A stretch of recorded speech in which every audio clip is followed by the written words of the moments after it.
خۆشەویستانی کورسات نیوز سڵاوتان لەبێ لەگەڵ هاوکارانم بەیەکەوە پانۆڕامای ئەم شەوتان پێشکەش دەکەین. هەرێمی کوردستان ببرن لەناو کۆمەڵێک کێشە و گرفت و قەیران و دەرفەتدایە. چۆن دەتوانێت قەیرانەکان بکاتە دەرفەت و یاخۆت ئاڵۆزیەکان ئاڵۆزتر نەکات، قەیرانەکان قەیراناویتر نەکات. ئەمە بە یەکریزی ئەکرێ یان بە پاڵپشتی و پشتیوانی نێودەوڵەتی. هەرێمی کوردستان پاڵپشتی و پشتیوانی نێودەوڵەتی ماوە یان چۆن نەتوانێت بەهێزتری بکات. کورد وەکەوەی باس دەکرێت لە چوارچێوەی گۆڕانکاریەکانی ناوچەکە ژمارەیەکی قورسە یان لە هامشدایە. ئێمە لەگەڵ بەڕێز عەدنان عوسمان نووسەر و یان با بڵێن سەرپەرشتیاری دامەزراوەی ڤیژن گفتوگۆوەکەی. کاتنا زۆر سپاس سپاس بۆ دەرفەتیزی. وەڵا حەزەکەم لە پرسیاریەوە دەست پێ بکەم. ڕەخنەی زۆر لە دەسەڵاتە گیرێ، ینی هەر لەو بەرنامەیەمە کە زۆر جار مەسەلە میوانەکەڵێ ئێوە کە تەلەڤیزۆنێکی سەر بە دەسەڵاتن ئەوەنی ئاوامان پێڵێ ئەڵێ بەڵام ئەوە هەیە ئەوە هەیە و ڕەخنە لە ئەو حزبە گیرەکەی چەتی نیشتیمانی کوردستانە. ئەمڕۆ دوو هێزی ئۆپۆزیسیۆن و بانگەشیان بۆ خۆپیشاندان کرد. ئەمە جێی سەرنج بوو، خەڵک نەچوو بەدەمەوە، بەڵام ڕۆژانی دیکە کە مامۆستایانی خۆپیشاندەر یان مامۆستایانی خۆڕست خۆپیشاندانیان کردووە مەسەلە لە پار و پێرار و ئەوانە بە هەزاران کۆبووتەوە. ئەمە چیمان پێڵێ متمانە لێنەوە بەدەسەڵات و ئۆپۆزیسیۆنیش نەماوە کە عەدنان؟ سپاس کاک زاناگیان. وڵات طبعاً خۆی ڕەخنەگرتن لە دەسەڵات لە هەموو عالەمە ینی تەقلیدێکی باوە. بڵێ هەر کەس کە لە تەنات ئەگەر ئۆپۆزیسیۆن بوو بێت، ئەگەر شۆڕژگێر بوو بێت، خەوات گێر بێت کە چێتە دەسەڵاتەوە لەبەرەوەی مەسئولیەتێکی گەیۆتە سەر، لەبەرەوەی ئیتر سەردەمی بەدیهێنانی دروشمەکانە و دروشمانەی کە بە خەڵکی وتووە لە سەردەمی خۆیان حتمما ڕەخنەی لێگیرێت، ڕەخنەیە لە ئاستی جێبەجێکردنی داخوازیەکان و داواکاریەکان و دروشمەکانی خۆی یەگیرێت. ئەمە خاڵێکی ئەساسە. ئەوەی تر ڕاستی مەشهەدی سیاسی لە کوردستانە زۆر زۆر ئاڵۆزە، ینی پرسی دەسەڵات، پرسی پەیوەندیەکانی نێوان هێزەکانی دەسەڵات، پرسی دەسەڵات و هێزەکانی لەگەڵ بەغدا، لەگەڵ دەرەوە، لەگەڵ ئێران، لەگەڵ تورکیا، ئەمانە هەمووی بابەتێکی زۆر زۆر ئاڵۆزن. ئەمە تەسیریکی تری شکاتە سەر ینی خودی کۆمەلگاش، ینی کۆمەلگای کوردی لەوانەیە ئێستا ئەوەندە پێی وایە بەشێکی زۆر لە داخوازیەکانی هەرە بێ بە کەناڵی حکوومەتە بڕات، حکوومەتی یەکێتی پارتیا بڕات بۆ ئەوەی موچەکەی سۆگەر بکرێتەوە ئەوانە. ینی با بڵێن ئێستا وەکۆی عەرەبەڵێ لە هینی عونقی زوجاجەیە لە هینەکەیە،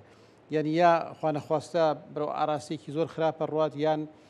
ئینفراجێکە بێت و خەڵک ڕزگاریە بێ لەم دڵە ڕاوکێ و قەلەقیوانە. ئەمەش بەدەسڵاتەکرێ ئەکیت بۆ ئۆپۆزیسیۆن ناکرێت لەبەرەوەی ئۆپۆزیسیۆنە دەسڵات نییە. بەڵەوە یان نەکە لەبەرەوەی ئۆپۆزیسیۆن بڕێن توانای نییە، قودرەتی نییە، شیدیە لەوانەیەش توانای نەبێت، لەوانەیەش قودرەتی نییە، بەڵام لەبەرەوەی تاقی نەکراوە ناتوانیت، ئەوە مەجهولە. ئەوەی کە معلومە ئێستا دەسڵاتێکت هەیە و دەسڵاتە ئێستا مەلەفی مفاوەزاتەکان و گفتوگۆکان لەگەڵ بەغدا و چارەسەرکردنی کێشەکان و تقریبا توانین بڵێن موچەی خەڵک و ژیانی خەڵک بەدەستی ئەم سوڵتەیەکە لە کوردستانە هەیە. بۆیە لە ڕاستیدا خەڵک ئێستا تەعامل لەگەڵ خۆت بینیت ینی چەندین خەڵک لە ئاستی جیاواز سەرنجیان نەبوو لەسەر خۆپیشاندانەکە ئەمڕۆ. ئەمە ینی زانین چۆن کاکزانە ئەمە نیشانەی ئەوە نییە کە خەڵک لە دەسەڵات ڕازیەکە بۆ خۆپیشاندان و جارانیش کە خەڵک ڕۆیشت بۆ خۆپیشاندان ئاماژە نەبوو کە خەڵک زۆر معجبی ئۆپۆزیسیۆنە، ینی داواکاریەک هەبوو خەڵک زۆری هەوڵدا بەتایبەت هەر لەم ناوچەیە. ئەزانی تۆ قسەیە کە خۆپیشاندان نەپەڕیوەتەوە بەردەوام لە سلێمانیش ناوەندی بڕیاردان لەسرم پرسە نیە، تۆ شتێک تێناوی پایتەختە، لە پایتەختە کە یەکێتی و پارتی و لایەنەکانی تر هەموو لەوێن، پەرلەمان لەوێ، حکوومەت لەوێ، کابینە لەوێ. تۆ لە سلێمانیە قەتیس ماوەتەوە کە لا حەولە ولا قووە، لەوانەیە هەر هەمومان بە سوڵتە و بە ئۆپۆزیسیۆن و بە ئەوە نیە بە هاوڵاتی و بە غەیرەوە بە ئەوانەوە بە سەرمایەدار و بە هەمووی هەر هەمومان معاناتێکمان هەبێت و هەمووشمان بیر لەوە بکەینەوە. لە لایەکی تریشەوە خەڵکانێکی زۆر حتمەن پیان وایە کە ئەم مەوزوعات دوورخرێتەوە لە سیاست. ئێستا سەروبەندی هەڵبژاردنە خەڵک خۆی کاندید کردووە، ئەوانەی کردووە، خەڵکانێکی زۆر لەوانەی کە با لە هۆشیاری خەڵکەوە دێ هۆشیاری خەڵکە ئەکید پێی وایە لە ئێستادا ئەم مەوزوعات کە مەوزوعی قوتە تەواو باشی شەکەن، چکە مەوزوع اقتصادیەکە کە مەوزوعی بژێویە مەفروض وایە لە هەنێ ململانی سیاسی دەرکەی. ئێستا کەوتناو ململانی سیاسیەکە ئەکید لە بینی هەرێم و بەغدا لە ناو ململانی سیاسیە و ناو گەمە سیاسیەکەیە مەفروض ئەوەش لەوێش دەرکرێت. لە کوردستانیش حتمەن جناب شێزانی خەڵکی سلێمانی و موچەخۆر و ئەمانەی خەڵکی ینی وعیکی زۆر باش تەوانە شوونەکانی دریش بەڵام لە سلێمانی هەر بەردەوام هوشیارێکی زیاتر بووە پێی وایە ینی لە ئێستادا ئەبێ دەرفەتێک بدرێ بۆوانە وە پێش بەدیوێک شە پێی وایە خۆپیشاندان ساڵانی کراوە نەتیجەیەکی ئەو تۆی نەبووە هەرچەند من خۆم پێم وایە خۆپیشاندان دیوێکی ئیجابی تعبیرە لە ڕۆحێکی زیندوو کە لەم شارە و لەم ناوچەیە هەیە و دەبێت ڕێز لێ بگرێت ینی ئەم ڕۆحە زیندووەی خۆپیشاندان و دەربڕینی ناڕزایەتی حەق نییە بە هیچ شێوازێک سەرکوت بکرێت یا خەفە بکرێت یا کب بکرێتەوە با ئەم ڕۆحە زیندووە بمێنێتەوە و خەڵک ئازایانە دیفاع لە خۆی و لە ژیانی خۆی و لە ماڵ و منداڵی و لەوانەی بکات بەڵام فاکتەرەکان وەکو باسم کرد دەگەر کۆیکەینەوە ئەوەیە کە خەڵکێک ئەوێ دوور بێ لە ئەم مۆزوعە دوور بێ لە سیاست خەڵکێک هەیە پێی وا بووە سوودی نەبووە خۆپیشاندانەی کە کراوە جناب باسێکی هەزاری خۆپیشاندانی هەزاری کراوەمانە لەوانەیە خەڵکێکە بێ پێی وابێ ئێستا ئەلەم سەر و بەندە بۆ ئاراستەی انتخابات و هەڵبژاردن و سوود وەرگرتن لەم مۆزوعە ئەوە بڕات و ئەمانە تقریبا هەمووی کۆبتەوە دوجاریش وەک باسم کرد دەرفەتەکە دەرفەتێکی زیاتر بدرێت چکە دەسڵات ئێستا لەوانەیە خۆی لەم گفتوگۆکانە و خەڵکیش بە هیوای ئەوەیە موچەخۆر چاوی لەسەر ئەوەیە ینی ئەم دەسڵاتێکی ئێستا هەیە شتێکی بۆ بکات کاتنان ینی دەگەر دوو خشتە یان دووستون دیاری بکەین دەرفەت زیاتریان قەیران لە هەرێمی کوردستان و هەرێم کورد بەعام هەرێمی کوردستان ئەو دەسەڵاتێکی هەیەی تر بۆ کۆی ناوچەکە لە چوارچەوەی عراقدا خۆی بەڕاستیدا تقریبان لە 92 کە ڕاپەڕین کرا ینی با بڵێن لە 92 کە ڕاپەڕین کرا هەر مانگێکی نەبرد و کۆڕەوەکە دەستی پێ کرد دوایەوە هاتینەوە و جۆرێک لە استقرار بوو ساڵێک دو ساڵی نەبرد شەڕی ناوخۆ دەستی پێ کرد لە عێراقی دوای سڵام حوسێن ماوەیەکی نەخایاند و شەڕی ناوخۆ دەستی پێ کرد و دواتر شەڕی داعش و ئەوانە ینی ئەگەر بیت سەیری ئەم تاریخەکەی جۆرێک لە نائستقراریە بێت ینی ئەگەر قسەکانی ئێستا ئەگەر لە دوکۆمنتە قسەکانی ساڵی 2000 لێ دیتەوە پێشتر و دواتریش لێ دیتەوە 2035 و 15 ئەوانە لێ دیتەوە تقریبا زۆربەی هەر زۆری باسەوە کە ئێمە لە قەیرانین لە بەحرانێکی گەورەین لە تەنگەژەیەکی گەورەین دەسڵات لە لێواری ئەوەیە کۆمەلگا شیرازی تێک چووە چیچ ئەم قسانە هەمووی دەکرێتەوە تعبیر لە واقعەکە کە واقعێکی ئاڵۆزە و ئەو استقرار سیاسی کە پێویستە هەبێت نیمانە یعنی تۆ سەرکە کاکزانە ئێستا ئێمە لە دوای 20 ساڵ لە پەسەندکردنی دەستوری عێراق تۆ سەرکە یعنی با بڵێن فیدرالیەت هێشتا لە غەرغەرەیە نەچەسپیوە هێشتا بە ئاسمانەوەی معلقە لا مەرکەزیەت بە هەمان شێوە حکم دەسڵاتێکی باش و ئەوانە مافەکانی کورد لە بەغدا مافەکانی کورد لە دەستور استحقاقاتی کورد لە بەغدا استحقاقاتی کورد لە دەستور مافی هاوڵاتیانی هەرێم مؤسسات لە هەرێما تۆ خۆت بینیست ساڵێکەوە بەرو ساڵێک ڕوین لە پەرلەمان و هەڵبژاردن و ئەوانە حکوومەتی بەڵێ ینی هێشتا پەرلەمانمان معلق و ئەوانە ینی ئەمانە هەمووی خاڵی گرنگن کەوا کات ینی ئێمە بڵێن بڵێ هەرێمی کوردستان لە قەیرانێکی گەورەیە ینی وە قسەکردن لەسەری قەیران لە ڕاستیدا نەبێ هیوایەنە ڕژبینیە پێم وایە بۆ چارەسەرە بۆ درکردن پەنجە نەخیتە سەر هەموو کێشەکان ینی ئێمە تا ئەترا بەوە نەکەین کە زۆربەی کەیسەکانمان قوفڵ درراوە ناتوانین بیر لە کردنەوەی قوفڵانە بکەینەوە و ئەو قوفڵانیش هەمووی پێکەوە ناکرێتەوە هەنگاو بە هەنگاو دەبێت کار لەسەر کردنەوەی ئەو قوفڵانە بکرێت باش ینی ئەوەی کە ئێستا ئەو مفاوازاتێکی هەیە زۆر جارەڵێن تەکنیکی زۆر جارەڵێن ئێستا تیمەکەش بەڕاستی کە لەوێ مفاوازاتەکە بە ئەم ڕۆژەوە تەکنیکی بووە پێت وایە ینی ئالۆزیەکی سیاسیان لە قەراری حکوومەتی عراقی شایە بەرامبەر بارەی کوردستان زانیی تەکنیکەکەش هەر فۆرمولەیەکە لە پرسە سیاسیەکە بڵێ ینی ئەسڵی مەوزوعەکە مەسەلەیەکی سیاسیە مەسەلەی تێگەیشتنی هەردوو لایە لە مافەکانی خۆی بە زۆر جار وتومە لە بەغدا لە بەسرا لە شوێنەکانی تر پیان وایە هەرێمی کوردستان زۆر لە زیاد لە حەدی خۆی بردو ینی تقریبا دروشمەکە لەوێ ئەوەیە ئەڵێ بەشی لە هەرێمە خواردو بەخۆم و بەشی ئێوەشە خۆم ینی بەشی بەسرەشە خوا بەشی ئێمەش لە مێدیا و لە هەندێک خیتابە ئێمە هۆکار نەبووین ئەومان دروست کردووە ئەوەشەیە بەڵام لە هەرێمیشە طبعا لەلایەن سوڵتەوە لە کوردستانە دەسڵاتەوە حکومڕانیەوە دائما تعبیری وایە کە بەغدایە غەدرمان لێکە بەغدای وردە بەرەو مەرکەزیەتە ڕوا بەغدایەوە ڕاستەکەی ئەبێ واقع سەیریکەین هەردوو دیوەکە دروستی تێدایە لەبەرەوەی مؤسسات لە عێراقا سەقامگیر نەبووە مافەکان ئەوە نەبووە عێراق تەحویل نەبوو بۆ دەوڵەتێکی فیدرالی ڕاستەقینە چونکە ئەگەر عێراق تەحویلی بۆ دەوڵەتێکی فیدرالی و لاو عێراقی فیدرالیش هەرێمی کوردستان تحویل بێ بۆ وڵاتێکی لا مرکزی بۆ هەرێمێکی لا مرکزی ئەو کاتە تۆ ناحەکانت قەزاکانت پارێزگاکانت شێوازێک لە ئیدارەدان و ئانابێت ئەم بۆڵە بۆڵ و ڕەخنەگرتن و ئەوان نابێت چکە تۆ هەندێک مەسائلی گرنگی ئیداری و بەتایبەتش مەسائلی ئابووری هەیە کە پەیوەستە بە ژیانی خەڵکەوە ئەمە نابێ ببەستیتەوە بە وەزیرێک باش وەزیرێکی خراپ سەرۆک وەزیرانێکی باش ینی هەندێک مەسائل ئەکرێ سیاسەتی گشتی وڵاتەکە بۆ نمونە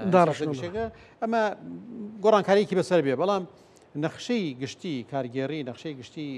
دارایی لە ڕاستیدا ئەبێ دوور کرێتەوە لەو مەعمەع سیاسی و لە مەزاجی عامی وەزیرێک یا سەرۆک وەزیرانێک یا شتێکەوە عێراق هێشتا تەحویل نەبووە نەکرد تەحویل نەبووە عێراق ئێستا بە ئاراستی ڕێک بە ئاراستی جۆرێک لە مرکزیەتە ڕوە ئێستا چەندین دراسی ئەجنەبیش ینی ناوەندی ئەجنەبی گۆڤارەکان ڕۆژنامە جیهانیەکانیش باس لەوەکەن کە عێراق نەکرد تەحویل نەبوو بە وڵاتێکی فیدرالی و لا مرکزی وردۆر خەریکە تەحویل بێ بۆ وڵاتێکی مرکزی مرکز خەریکە زۆر بە قووەتە بێت و ئەوانە ینی هەر چەند ساڵی پێش ئێستا ئەنجومەنی پارێزگاکان پێش تەجبیدکردنیان بۆ احتاسانی ناین ئەوەیش نازانم چی پێوتێت ئۆکتۆبەر بڵێ ئەمانە ینی ئەنجومەنی پارێزگاکان زۆر چالاک بڕێ زۆر چالاک بوون زۆر چالاک بوون زۆر بتوانا بوون بەڵام دوای کە تەجبیدکردن لە دوای خۆپیشاندان و وینانە ئەنجومەنی پارێزگاکانیش ئێستا زۆر زایە بوون ئێستا بینین سەرۆک وەزیران ینی دەستی لە شوێن هەموو شوێنەکانە لە بەسڕە کارەکات لە حلە کارەکات لەواکە ئەی سەرۆک وەزیران لەوە دەرچووە کە سیاسەتی گشتی حکوومەتەکە و کابینەکە وانەی بکات و بە هەموو پێکاتەکانی ناو کابینەکەەوە بە کوردیەوە بە سنەوە بە حزب جیاوازەکانەوە بەڵام سەرۆک وەزیران ئێستا تدەخل لە زۆربەی جوبگەکان وانەکە ئەمە ئاماژەیەکە لەوانەیە ئیشەکانیشی باش بێت من قسم لەسەرەوە نیە ئیشەکانی باشە خراپە ئەڕوا کارگەیەکە کاتەوە ڕوا شتێکە کاتەوە ئەانە دەستی خۆش بێت ئەمە ئیشی باشە بەڵام ئیشی سەرۆک وەزیران نییە و ئیشی خزمەت گوزاری ناوخۆیەوە ئیشی ئەوانەیە بەڵام بە بەستەوەیە ینی قەرارەکان لای سەرۆک وەزیرانە ئاراستەکە بۆ شەوە ئەڕات کە سەرۆک وەزیران ئیتر ئەبێتە لەوە دەرەچێت ڕەمزێکی کارگەریەوەوانە بێت ئەبێتە با بڵێن ئەوێ بەرامبەر هەرێمی کوردستانی ژەوە بکە کاکادنان لە زووە ئەوە هەیە لەەوە هەیە طبعاً هەرێمی شاراوەیە یان ئاشکرا زۆر ئەزانی ئاشکراکە چیە ئاشکراکەوەی لە عێراق هێشتا ینی مەوزوعی فیدرالی کاتی خۆی کە لایەنە عێراقیەکان ڕازی بوون بە فیدرالیت ڕازیبوونیەک لە قەناعەت و تێگەیشتنی و فەلسفەی حکم نەبوو لە تەجروبەی ئەوەی کە ئێمە بڕێن لە 21ەوە تاکو 2023 عێراق بە شێوەیەکی دیکتاتۆریانە مرکزیانە بڕێوە بردە و فەشەلی هێناوە و جگە لە دیکتاتۆریێت و ماڵوێرانی ئینتاجێکی تری نەبووە ئەمە لەمەوە نهاتووە بەڵکو لەوە هاتووە کە ئەمری واقعەکە بوون هەرێمی کوردستان بۆ ئەم هەرێمی کوردستانە تقریبا شبه دەوڵەتێک بوو دەوڵەتێکی سەربەخۆ بوو هاتوتە ناوم عێراقەوە ئەوێش سیغەیەک درست ئەم سیغەی فیدرالیان دۆزیوە بۆ هەرێمی کوردستان خۆت جناب دەزانی لە هیچ شوێنێکی عێراقا فیدرالی دروست نەبوو هەر ئەنجومەنی ئیتیحاد مۆزوعێکش نەبوو لای حکومڕانانی عێراق تەنانەت بەداخەوە لای کوردیش طبعاً کە کورد وایە مەوتەم وایە بێ مەجلیسی ئیتیحادیش بە دەردی مادەی 140 ڕۆژ خەمیان نەبوو ئەمە ئاماژەیە لەوەی کە عێراق لە ڕووی ینی فەلسفەی حکومڕانیەوە گۆڕانکاریکی زۆر گەورەی بەسرا نهاتووە ئێستا قسە لەسەر بۆ نمونە گۆڕینی سیستەمەکەی شەکرێ لە پەرلەمانیەوە بۆ سەرۆکایەتی یا شبه سەرۆکایەتی ینی ئەو باس و خواسانەش هەیە کە هێشتا ئەمە نەیتوانیوە سقرارێک دروست بکە لەوانەیە وەکوی لە تورکیا ڕوویدات زانی سیستەمەکان گۆڕی بۆ ئەوانە لە عێراقش ئێستا گفتوگویەکی ئەوەیە ینی عێراق تەحویل نەبووە تا ئەم ساتە وەختە دوای 20 ساڵ لە بۆ کێشەکان بەردەوام کێشەکان ڕاست ئەوەنی هەموو خەتای هەر کورد بێ مثلا دوودیوەکەیە ناتوانانی بە هیچ شوێک ینی خەتابارکردنی کوردماناتە بەراعەتکردنی ئەو ئەگەر ئێمە بەغدا خەتابار هەستەکەی بەڕێزت ئەکیدم ئەزانی کە بەوردی بە دراستکراوی لاتە مەسەلەن پاڵپەیوەنانێکی زۆر یان خەتابێکی زۆر بەهێزتر و دەنگێکی زوڵالتر هەیە لەوەی کە یان بەهێزتر هەیە لەوەی کە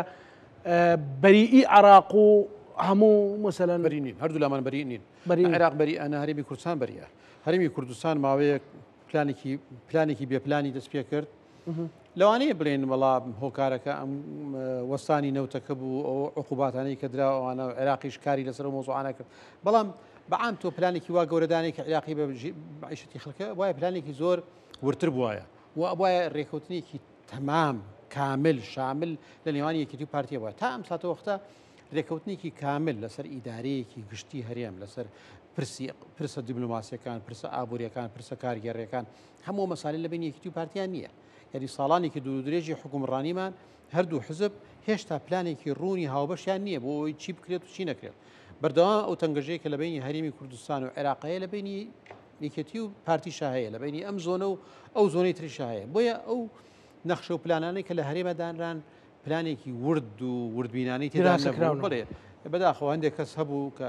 خوا ئەفریقا مردووە ئێستاکە سەیتەرێکی زۆری بەسەر عقلی سیاسی و اقتصادی کوردا کردبوو پێیوا بۆ هەرێمی کوردستان لە ماوەیەکی کەماتوانێت 1 ملیۆن بەرمیل نەوت هەناردە بکات لەسەر ئەساسی ئەم 1 ملیۆنە کرابوو بە قەناعەت یعنی بابن نەخشەیەکی ئابووری زۆر ناتۆکمە داڕێژرا بوو و ئەمە بوو لە پرێکە عێراق دەوڵەتە اعتیباری نێودەوڵەتی هەیە اعتیباری ئیقلیمی هەیە ئەوانەی هەیە بۆ معاهداتی هەیە عێراق بەتوندی هاتە سەرخەت بەتوندی هاتە سەرخەت ئەو نازکردنی هەرێمی کوردستان نەما لە بەغدان نەما معادلەیەکی تر دروست بوو طبعا ئێستا تۆختر بۆتەوە ئەو هەڵنەگرتنی نازی هەرێمی کوردستان کۆتایی پێهات ناز بوو یان ئێمە ناز بوو ئەمانکردیان لە حەزمی خۆمان زیاتر سێری خۆمانە کرد هەموو ئەوتوانێت ئەوە بکەیت ئەزانی عێراق خۆی لە کێشمەکێشی گەورەدا بوو مشکلێکی گەورە لە بینی شیعە و سونەدا بوو ئەو تەیفەی کە دەسەڵاتدار بوو لە عێراقدا پەیوەندیەکیان لەگەڵ هەرێم و ئەوانە هەبوو هەرێمی کوردستان و کارکتەرە گرنگەکانی هەرێمی کوردستان مەسەڵەن بۆ نمونە جەنابی کاک مەسعود ڕۆلی هەبوو تەنانەت لە دیاریکردنی سەرۆکوەزیران لە عێراق لە دیاریکردنی سەرۆکۆمار لە عێراقدا ئەمانە ینی قۆناغێک بوو مەرحەلەیەک بوو کە توانی بڵێن مەرحەلەی ینی ئاڵتونی بوو بۆ هەرێمی کوردستان دەرفەتەکەیشی نەخۆستەوە طبعا لە زۆربەی بوارەکانە دەرفەتەکەی نەخۆستەوە نەیتوانی پێیوا بۆ بەردەوامە بێ پێیوا بۆ بەردەوامە بێ پێیوا بۆ ئەم وەزعا بێ پێیوا بوو شیعە ناوخۆیان ڕێک ناکەوێت شیعە لەگەڵ سونە ڕێک ناکەوێت ئەمریکا بەردەوام بە قازانجی هەرێمی کوردستانوانە دەخاڵەتەکە عێراق ئەزانی کە عەدنان ئێستا هەمان ئەو بۆچوونە هەیە ئێستا ئەوە هەیە با ئەوە بکەمە پرسیارێک مەسەلە ئێستا پێیان وایە ئەڵێن با لەگەڵ بەغدا ڕێک نەکەوین لەبەرەوەی ئێستا مەسەلە هەر لە پەیج یان هەندێک نووسەر هەندێک خەڵک کە لە قساکە لە هەندێک تەلەڤیزیۆن ئەڵێ بەغدا لە چەند ڕۆژی ئایندە لێ درێ لە حەشدی شعبی درێ لە فڵان شوێنە درێ لەوە ئەدرێ عێراق وەکو ئەو ئێستا نامێنێتەوە پێویست ناکە ئێمە هەموو هێلکەکانمان بخەینە سەبەتەی بەغدا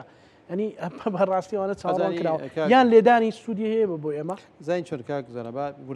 خاڵ بە خاڵ ئەگەر کات فەرمو ئەزانی جارێ ئەمە تعبیر لەوەکە لە بۆش و بەتاڵی پلانی ئێمە ئاکات کەواتە ئێمە پلانمان نییە وانە پلانمان نییە بۆیە اعتمادمان لەسەر مەسائلە دەرکێکانە اعتمادمان لەسەر ئەوەیە منقزێک بۆت فریاد ڕستێک لە دەرەوە بێت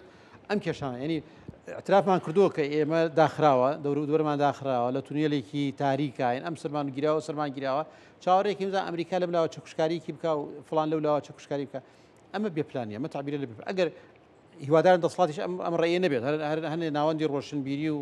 نووسەر وانە بێت سەر بە دەسڵات بن سەر بە هەرچی بن بەڵام دەسڵاتێک لە هەرێمە کە مقدراتی ئەم هەرێمە و ئایندەی هەمەرێمە لە بەردەسای وابیر بکاتەوە هەموو شتێکی خۆی پشتێنی لێ کردوێتەوە چاوەڕێ کازای ئەمریکا باش ئەمریکا سیاستەکەی گۆڕی لە لەحظەیەکەم ئەوەی نەکرد ئیسرائیل مەشغوڵی مەسلەیەکی تر بوو ئەوەی نەکرد دوایەوە ئەسڵەن هەر تۆ بۆ چاوەڕێی جارێکی تر بردومانکردن و ماڵوێرانی و چی بیت ئەمە تێگەی شتێک ئەگەر تۆ پلانت هەبێت مەفروضایە پلانی ئەیت هەبێت پلانی ئەوەیە کە تۆ لەگەڵ ئەم واقعی کە ئێستاە چ لە هەرێم و چ لە بەغدا خۆتە گونجێنیت لە هەرێمەکەت کۆمەڵی هەنگاوانیت لە تەعامل لەگەڵ بەغدا کۆمەڵی هەنگاوانیت لە پاڵ ئەم پلانی پلانی بیت هەیە ئەگەر ئەو شتانەی کە تۆ لە خەیاڵتایە و تەمەنایەکەی ڕوویدا تۆ ئامادەی جاهزیت ئیشی خۆتت کردووە و ئەچتە ناو ئەبێتە بەشی معادلەکە یا متەفەرجە بیت سیرکەرە بیت تەماشاکەرە بیت سیرەکەی بزانین ئەم ململانەیە چی ئەبێت ینی تۆ چاوەڕێ ئەو بکەی بڵێ ئەمریکا دێت ئەم حکومەتی عێراق ڕوخێنێ عێراق ئەمریکا ئەگەر بێت تدخلێکی جزئیەکە لەوەی کە نفوذ و اعتیباری حەشدی شعبی کەم کاتەوە بۆ نمونە هەندێک میلیشیای تندڕەوی ناو حەشتی شێلانێ هەموو حەشدیش نا هەندێک میلیشیای ناو حەشت معالەجەیەکیان بکاتەوە هەمووشی ئەگەرەوە ئەگەر ئەمریکا جارێکی تر لەگەڵ ئێرانە تێڵچێتەوە لەگەڵ عێراقا ئیسرائیل واردە بدا لە هەندێک هێز کە لە کاتی شەڕەکانە عەزیز لەواریبوونی ئەو بابەتە سوودی هەیە بۆ هەرێمی کوردستان سوودێکی نابێت هیچ سوودێکی ئەوتۆی نابێت چونکە جارێکی ئەمە جۆرێک لە ئسپرینگ و جارێکتر دەستی لەسەرلادا ئەمریکا دەستی لەسەر ئسپرینگلادا ئسپرینگە وەکو خۆی دێتەوە ئەو کاتە تۆ چیەکەیت چۆن مامەڵ لەگەڵ ئەمانەکەی یعنی کەسە کورد بۆ نمونە لە مواجهەیە کە لەگەڵ لە بینی ئێران و ئەمریکا بوو عاقڵانە بوو کە بێلایانی پاراس هەرچەند ینی ئەوە شێشە شەفاعەتی بۆ نەکردووە بەڵام ینی تۆ ئەو کێشەش دروست ببێت ناتوانانی ببی بەطرف کە نتوانانی ببی بەطرف متەفەرجە بێت سیرکەرە بێت تەماشاکەرە بێت پلانی خۆت چییە؟ ئەمە ئەکرێت ینی هێزێکی بچوو هێزێک کە لە شاخا بێت کاتی خۆی بوون من هێزەکان لە شاخە بوون لە بنی خێمەیەکا بوون و نیە لە ئەشکەوتێکا بوون چاوەڕیانە کرد بزانم معادلاتی نێودوڵەتی چی لێ دێت و ململانەی سۆڤێتی جاران و ئەمریکا چی لێ دێت و عێراق بڵکوێڕ بۆ نمونە کە کۆیت گیریا ئەمەلێک دروست بوو کە ئەمە چی دروستە بێ و چی دروست ئێستا تۆ دەوڵەت بڕیەوە بیت لەناو شاری کۆمەلگای مەدەنی بڕیەوە بە ئیدارادەی بەشێکی لە عێراق بەشێکی لە مەزموعی حکمڕانی لە عێراقا چی بەسەر عێراق بێت تۆش بەسەرتە دێ ناکرێت هەماشاکر بێت و ناکرێت چاوەڕێی ئەوە بکەیت کە ناوەسێ ژیان ناوەدەم با دیوێکی دیکەی وەربگرین مەسەلەن ئایا ئەمریکا و مەسەلەن وڵاتانی ئەوروپا بە چاوێکی جیاواسە لە عێراق سەیری هەرێمی کوردستانەکەن یان لە چ خاڵێکە سەیریەکە لە چ خاڵێکە بە هاوبەش سەیریانەکە خۆی بەشێکی علاقی بە حەزی خۆمانە ئێمە خۆین چۆن حەزەکەین ئەمریکا خر ئەوە شوێ ینی زۆر ئەوە بە ڕۆژاوای هەروە پێمان وایە ئەمریکا بە هیچ شێوەیە دەستبەرداری ڕۆژاوا نابێتەوە نابێت وارد ئەمریکا دەستبەرداری بێ ئەمریکا سەری بەرژەوەندەکانی خۆیکە لە کوردستان شە بەهامان شێ ئێمە تەجروبەی تریشمان هەیە کە ساڵیانی ساڵی هەفتەکان و بۆ 75مان هەیە ساڵانی تریشمان هەیە سیوێکی ئابی 96 ئەمریکا متەفەرج بووە لە پشتانە یا پاشەکشی متەفەرج بووە بۆیە زۆر قورسە پێمان وابێ ئەمریکا فریادڕسی ئەمریکا بەرژەوەندی خۆیەتی ئەگەر تەقاتوعێک هەوەیە لە بینی بەرژەوەندەکانی ئەو لەگەڵ هەرێمە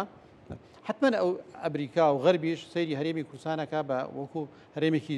مستەقرتر تا ڕادەیەکی زۆر گەشە کردوتر و زمینەی گەشەکردنی تێدایە زمینەی چونە پێشەوەی تێدایە بەڵام ڕخنەی لە حکمڕانی هەیە غەرب قەت نەیشاردووە خۆش دەزانین پلاس خارتۆمانە چەند جاڕیان گرتووە پێیان وایە لە هەرێمی کوردستانە فەساد هەیە گەندەڵی هەیە سووی ئیدارە هەیە دوو ئیدارەی هەیە هەموو ئەم شتانە هەیە و هێزی حزبی هەیە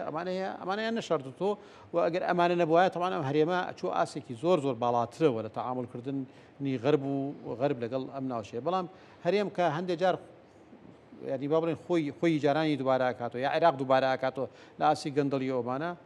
ینی ئەوە نیە دڵخوازی غەربیش نابێت ینی ئەمریکا وانش بە چاوێکەوە سەیری ناکەن دوجار عێراق دەوڵەتە دەوڵەتە تۆ سیر کرد لە 2023 چ نەکسێکی گەورە بەسەر عێراق هات و خاپور بوو بەغدا تا حەدێکیوانە نانێش وزارەتی نەوتی عێراقی هیچی لێ بێت حرسیان بۆ دانایان توانانی حرس بۆ هەموو وزارەتەکان دانن بەڵام هیچ کێشیان نەبوو هەموو وزارەتەکان فەرهود بکرێت ئەرشیفی عێراق فەرهود بکرێت بانقەکانی و با بڵێ مەتحەفەکانی و مێژووی و ئێستا و ئایندەی ورد و خاش بکرێ بەڵام نەوتەکەی دەستی لێ نەدرا کەواتە مەوزوعی نەوت و مستەقبەلی عێراق وڵاتێکی نەوتیە کەواتە عێراق بمێنێت لێشی بدەن لێدانێکە گوێڕاکێشانە نەک ئەوەی کە تۆ سیستەمەکە بڕوخێنن بە تەواوەتیە شتێکیوان لەوانەیە هەڵدەن هێزێکی مەدەنی لە ناو عێراقیەکانە ناو شیعەکانە بە یەسر و بە قووەتر بکەن بەرامبەر بە حەشت و بەرامبەر بە گروپە ئایدۆلۆجیەکان لەوە زیاتر هیچی تر ناکەن سنوورەکەیان زۆر دیاری کراوە بۆ هەرێمی کوردستان پێ دوایە تێگەیشتنی کوردستان متەوەهم بێ بەوەی کە ئەمریکا دێت هەموو وەکو شۆفلێک لە بەردەمان هەموو ڕێگاکانە کاتەوە جگەل لەوە هەموو جگە لە خەوبینین و جگە لە خەیاڵێکی بۆش و بەتاڵی هیچی تر نیەوە باشە لە هەرێمی کوردستان دۆخەکە زۆر قسەی لەسەرکراوە کاتنام بەسەلەن بەڵام پێت وایە لە ڕووی مافی مرۆڤ لە ڕووی ئازادی بیرۆڕا لە ڕووی دموکراسی و پێوەرەکانی دموکراسی بەدڵی غەربە کە زۆر جار هەندێک جار خۆیان ئەڵێن پێوەری ئێمە بۆ هاوپەیمانەتیکردنیان بۆ پاڵپشتیکردن بەهێزکردنی دموکراسیە لە وڵاتەیان لەو هەرێمەیان لەو شارە ڕاستیەکەی پێوەری ئیسەرەکی غەرب و ئەمریکا پێوەری ئابوووریە پێوەری ئستثمارە پێوەری ئەوانەیەوە بۆی ئستثمارێکی باشە بێت بۆی پەیوەندێکی ئابووری باشە بێت پێویست بە استقراری سیاسیە استقراری ئەمنی و استقراری سیاسی بەنسبەت غەربەوە زۆر گرنگە بۆیە من ناڵێم غەرب مهتەم نییە بە مافی مرۆڤ مهتەمە قسەی لەسەرکات بەڵام ئەوە جزئێکە لەوەی کە پێی وابێ ئەگەر مافی مرۆڤ پێشێل بکرێت جۆرێک لە تەمەڕوو دروستە بێت جۆرێک لە یاخیبوون دروستە بێت یاخیبوون لەوانەیە بکاتە خۆپیشاندان و تێکچووری شیرازە و ئەوانە من لە بیرمە کاتی خۆی کە ئێمە فراکسیۆنی گۆڕان بووین لە پەرلەمانە زۆر جالەکە لەگەڵ قونسڵێت و نوێنەرەکانی وڵاتانە دانیشتین پرسیاری ئەویانە کرد کە زوتۆی گۆڕان ئەو کێشەیەکی گەورەت لەگەڵ ئەوینەی گوێت ئەرەوەڵە ناوەستە یەکەم جاریش نییە بەڵێ ئەوە بەردەوام بۆ توێشێمەیە کاردان ئەوە چارەسەر بێت کێشەکانی تریش وردە چارەسەر لەوە هەموو کێشەکە حەلە زۆر جا ئەو نوێنەرانە پرسیاری ئەویان لێکردین کە ئێمە تێگەیشتنمان بۆ استقرار چییە ینی ڕخنە لە دەسڵاتەگرین ئێمە ئۆپۆزیۆنین ئەو کاتە ئۆپۆزیۆنێکی ڕسمی و مەدەنی و ناو پەرلەمانە بووین سنووری ئۆپۆزیۆن بوونەکەمان چییە مەسەن بۆ نمونە بڕۆمان بە خەباتی چەکداری هەیە مقاومەی چەکداری هەیە ئەسیانی چەکداری هەیە ینی ئەمانە لایەن گرنگ بۆ ئەم پرسیارانە بۆیە من ناڵێم غەرب مهتەم نییە بە مافی مرۆڤ قسەی لەسەرەکەن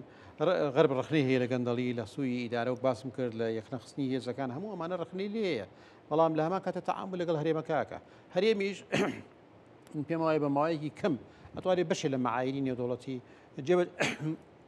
جێبەجێ بکە لە هەرێمی کوردستانە قورس نییە بۆ هەرێمی کوردستان بتوانێت هەندێک هەنگاو لەو بوارانەوە بدات باش ئاوکرد خۆ بە پێچی هەر منیش نازانم لە سەرەتاوە کێشەی قورس من هاتووە هەیە سەرما و سبلی توشتێ گەرما و سەرماکێ باشە کەواتە ڕاستی مەبەستمە ینی لەسەرەوە قسە بکەین هەرێمی کوردستان چۆن نتوانێت خۆی لەوە ڕوان ڕێکخاتەوە خۆ تەزانی ئێستا لە هەرێمی کوردستاندا خەڵک هەمووی چاوی لە موچەیە هەر هەنگاوێکی تر بندرێ کە قایمەی موچە ڕانەگەێنرا زۆر بەلایەوە مهم نییە ڕەنگە زۆریش گرنگ بێ زۆریش بنیاتی بێ زۆریش هەنگاوێکی باش بێ بەڵام بەڕاستی هەرێمی کوردستان گەر وەکو دەرفەت باسیکەین کە خەڵک وەکو ئەوتری خەڵکێکی زۆر باشی هەیە ینی بەڕاستی بە ئۆپۆزیسیۆن و دەسەڵات بۆی کە تا زۆر توندیش ڕەخنەگرێ و تا زۆر توندیش پشتیوانی دەسەڵاتەکە خەڵکێکی زۆر باش و بە سەبرە ئەتوانێت چی بکات چۆن سماری زۆر شت دەتوانێت بکات جارێ زانیشان من قاعدەیەک هەیە بێت تەزبیت بکرێت حەق وایە تەزبیتی بکەین ئەویش ئەوەیە چ بۆ خەڵک چ بۆ حزبەکان ئەوانەی لە سوڵتان ئەوانەی لە ئۆپۆزیسیۆنن عیبەیەکی زۆر گەورەیە کە خەمی موچیان نەبێت خەمی موچە نەبوونی خەمی موچە عیبەیە نەکەوەی کە تۆ بەردەوام قسە لەسەر موچەکە پێمان وابێ عیبەوە ئێمە خەباتمان نەکردو بەس بۆ موچە چۆن خەبات کردو بۆ ژیانێکی باشترە ژیانی باشتر بچیوە دێت بە داهاتەوە دێت داهات یانی چیانی موچە یعنی تۆ خەڵکێکت هەموو کردووە بە موچەخۆر لە وڵاتە ئێستا دیت پێت هەموو ڕۆژێ پینەکە هێڵی کاک وڵات خەباتم نەکرد بچی چییە ینی ئۆکسسیجی نەخوات ینی هەر بە ئاو ئەتوانێت بژی ئینسان ئەوەیە پێویستی کۆمەڵی پێداویستی هەیە ئەو پێدا بۆیە عیبەیەکی زۆر گەورەیە ئێمە موچە نەکەین بە ئەو لەوێت مەفروض وایە موچە قوتی خەڵک طبعا موچە و قوتی خەڵکانی کەرامەتی خەڵک یەکسانە موچە و قوت و کەرامەت یەکسانە بە ژیانێکی باشتر موچە و قوت و کەرامەت و ژیانێکی باشتر یەکسانە بەوەی کە هەرێمێکی ئاوەدانی پڕ لە سەروەری و پڕ لە شانازی پڕ لە ئینتیماتە بێ ئافری ینی ئەمانە هەمووی تەسەلسول لەگەڵ یەکان بۆیە ئەولەوێت دەبێت بۆ موچە بێت هەر کابینەیەک هەر حکوومەتێک هەر حزبێک ئۆپۆزیسیۆنە دەسڵاتە هەر کەسایەتێک هەر ڕەخنەگرێک هەر شتێک پەرلەمانتارێک ئەبێ پێش هەموو شتێک بیر لەوە بکات و ئەبێ هاوکار بینەوەی کە ڕێگاکان بدۆزینەوە بۆ چارەسەرکردنی کێشەی دارایی لە هەرێمی کوردستان من ناڵێم هەر موچە کێشەی دارایی و بەهێزکردنی داهاتی ناوخۆوە وا بکەین ئەم هەرێمە بەداخۆ تەمان دەسڵات هێشتا ئەو هەنگاوانی ناوە بەرامبەر بە کۆمەڵگا دەسڵات بە مؤسساتەکانی خۆی اکتفای کردووە بە وەزیرەکانی خۆی اکتفای کردووە بە ئەوانەی خۆی کردووە کە بەڕاستی دەرکەوت لەم ئەزمەیە سەرکەوتونین ئینسان بەوازحی بێت ئەمە ڕەخنەگرتنێکی شخصی نییە بەڵام کۆی سیستەمی حکومڕانی لە کوردستانە سەرکەوتون نەبوو لە ئیدارەدانی ئەمە لەفا لە دۆزینەوەی چارەسەرەکانە وەفد ڕوا وەفد دێت کەسمان نازانین چی ئەڵێ گەیشتەکە فەنی عنی چی و وەفد کێشەی سیاسیانی چی ڕوون کرێتەوە واضح کرێت لە مۆزوعە نە عێراق سەرقاپێکی ناوە هەرێمی کوردستانی سەرقاپێکی ناوە ژێر بەژێر ئەوە ناکرێت ئێمە هەنگاوی زۆر گەورەیە لە هەردووچەند سەرڕێکەیە نهێنیەکەیە هیچیان بە شەفافی نایڵێت نهێنیەکەوەیە کە ناتوان لەگەڵێکا بناتوان دەستبەرداریەکەن هەر هەمان ئەو کێشەیەک لە بینی یەکێتی پارتیە ئێستا ئەم دوو حزب ناتوانن بەبێ یەک حکم بکەن پارتی ناتوانێت لە سلێمانی حکم بکە یەکێتی ناتوانێت لە دۆ حکم بکە وازحە ئەبێ پێکەوە بن ناشتوان پێکەوە بن نازانن چۆن پێکەوە بن ینی بەڕاستێکی تا ئێساکە ئەگەڕێن و دانیژن و کۆ بنەوە ئالێتەکەی شێوازەکەی چی هێشتا نەگەیشتە ئەوەی کە سیغەیە بدۆزرێتەوە کە مەفروضە بدۆزرێتەوە دوو حزب کە تەحالوفەکە و کابینەی پێک دێنێت ئەبێت لەسەر ئەولویاتەکان ڕێککەوتنی بە زەمن مانگی یەکەم چی یەکەم شش مانگی یەکەم چی یەکەم ساڵی یەکەم چی یەکەم ساڵی ئەخیر چی یەکەم ئەم بۆ 4 ساڵی کە لە حکومان ئەبێت 4 ساڵی نەخشەیەکی کامل و ئیمزاکرایان هەبێت و ئەجندەیەک هەبێت کاری لەسەر بکەن جا من بێمە سەر پرسیارە ئەفسەکەی جەناب عالی ئەویش ئەوەیە کە چی بکرێت ئەم هەزای هەرێمە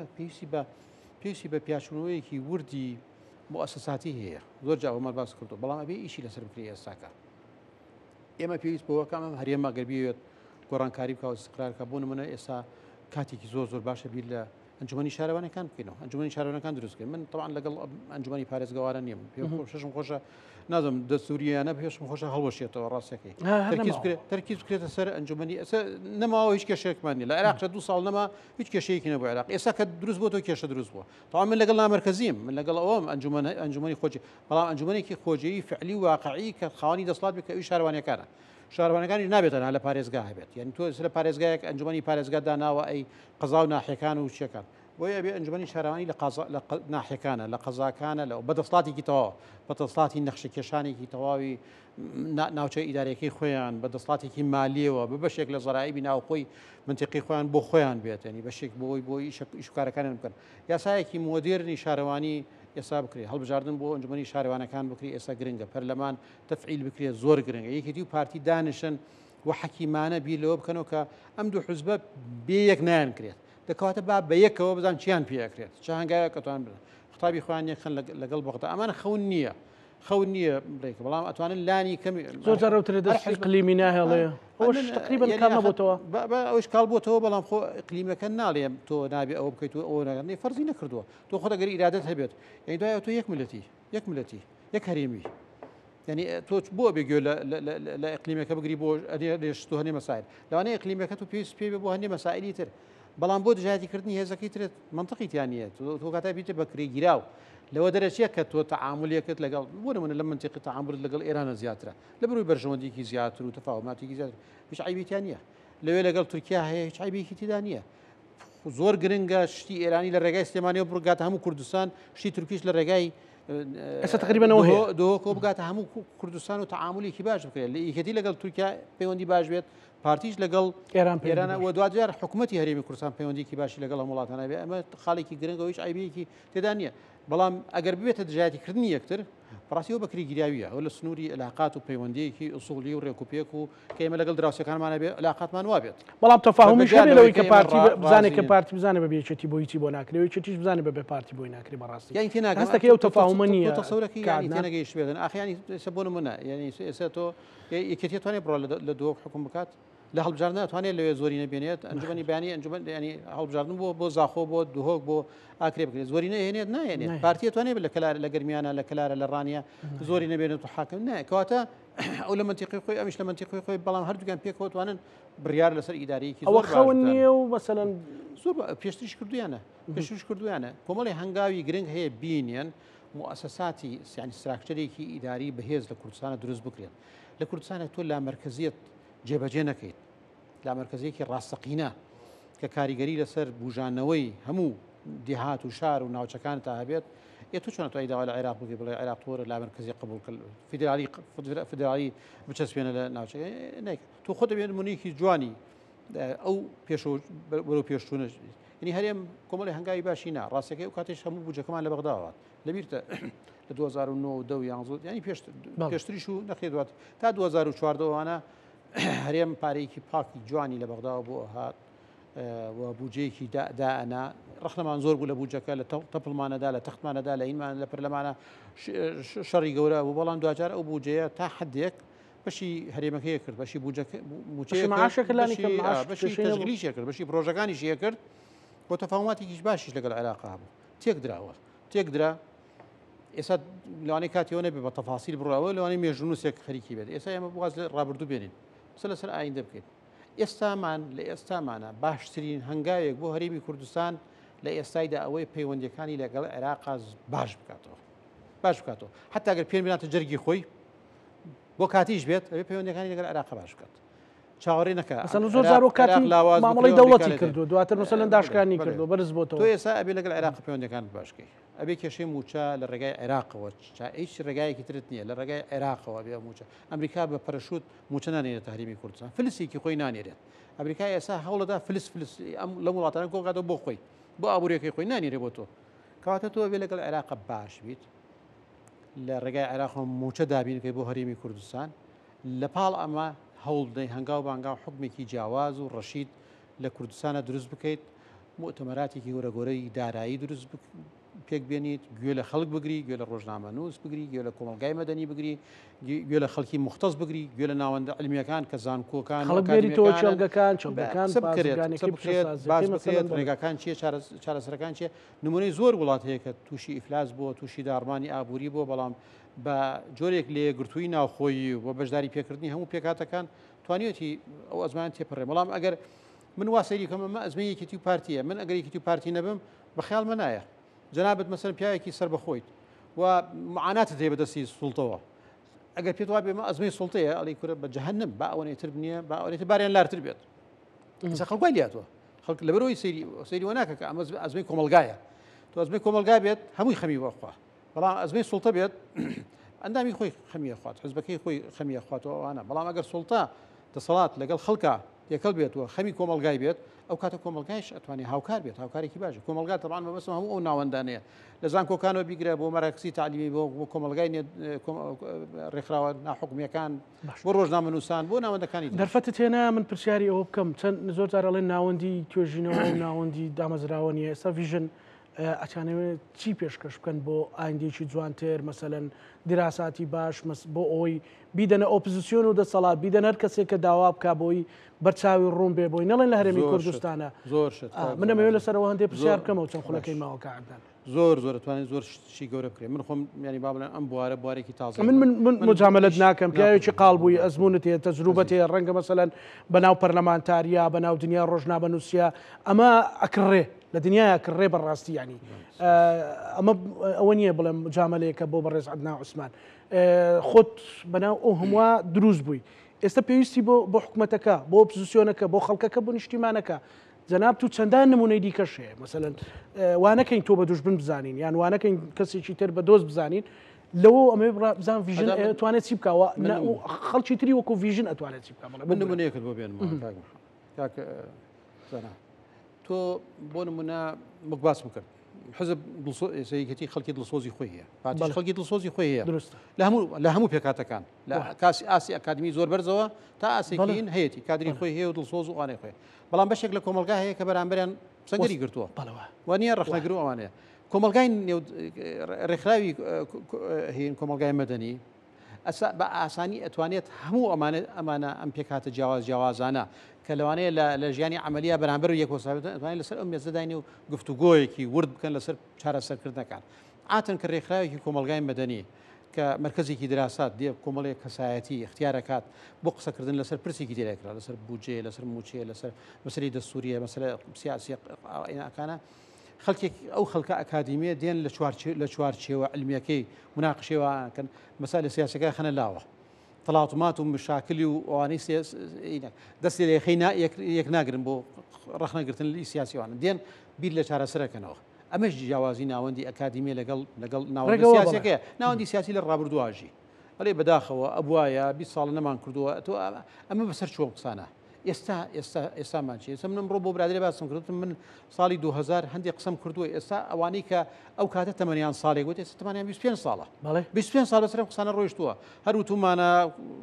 ئەوە مەترسیەکان ئاوهایە ئەم دەسڵاتە ئاوهایە عەدالەت وایە دیموکراسیت ئاوایە لە مەترسیایە چیە